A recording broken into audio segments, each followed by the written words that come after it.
प्रजापति दक्ष ने भव्य यज्ञ का आयोजन किया है तो मां सती यज्ञ में जाने के लिए उत्साहित हो गई, तैयार हो गई। पिता दक्ष से पूछा, पिताश्री, आपने तो सभी देवी देवताओं को यज्ञ में निमंत्रित किया है, परंतु आपने आपके जमाई और मेरे पति परमेश्वर भगवान शिव जी को यज्ञ में निमंत्रित क्यों नहीं किया?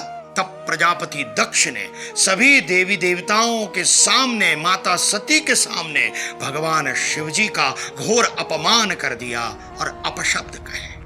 अपने पति परमेश्वर भगवान शिव जी का अपमान माता सती सहन नहीं कर पाई और यज्ञ कुंड में उन्होंने स्वयं की आहुति दे दी। उसी समय भगवान शिव क्रोधित होकर अवतरित हुए और देवी सती की छाया शरीर को कभी सिर पर, कभी हाथ में, कभी कंधों पर धारण कर तांडव नृत्य शुरू कर दिया। तांडव से समस्त सृष्टि का विनाश न हो, इसलिए भगवान विष्णु ने सुदर्शन चक्र चलाकर उस छाया देह के 51 भाग कर दिए और वो भाग जिन जिन स्थानों पर गिरे उस प्रत्येक स्थान पर एक दिव्य ऊर्जा स्रोत की निर्मित हुई और 51 शक्तिपीठों का निर्माण हुआ।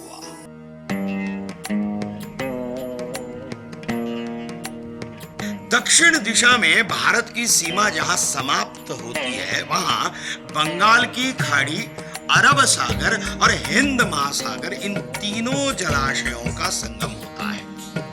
तमिलनाडु में कन्याकुमारी के इस तीर्थ स्थान पर सुचिंद्रम शक्तिपीठ है।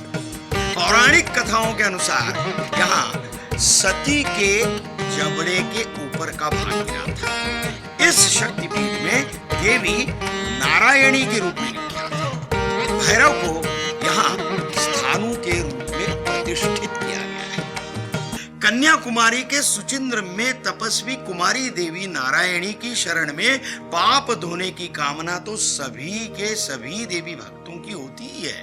प्रत्येक देवी भक्त के मन में ये तीव्र उत्कंठा और तीव्र इच्छा होती ही है कि वो सुचिंद्रम शक्तिपीठ सहित सभी के सभी 51 शक्तिपीठों के दर्शन करे और वहां की दिव्य ऊर्जा प्राप्त करे। किंतु आज ये पवित्र 51 शक्तिपीठों में से कुछ शक्तिपीठ आज के पाकिस्तान, बांग्लादेश, तिब्बत, नेपाल और श्रीलंका जैसे देशों में स्थित है। किंतु इन देशों में स्थित पवित्र शक्तिपीठों का दर्शन इन देशों में जाकर करना प्रत्येक देवी भक्त के लिए संभव नहीं हो पाता। और इसीलिए गुजरात में मां अंबाजी मंदिर के पास गिरी शिखर गब्बर पर्वत पर, जहां मां जगदम्बा का हृदय स्वयं विराजमान है, वहां सभी के सभी 51 शक्तिपीठों के मंदिरों की प्रतिकृति बनाकर मां जगदम्बा की प्राण प्रतिष्ठा की गई है।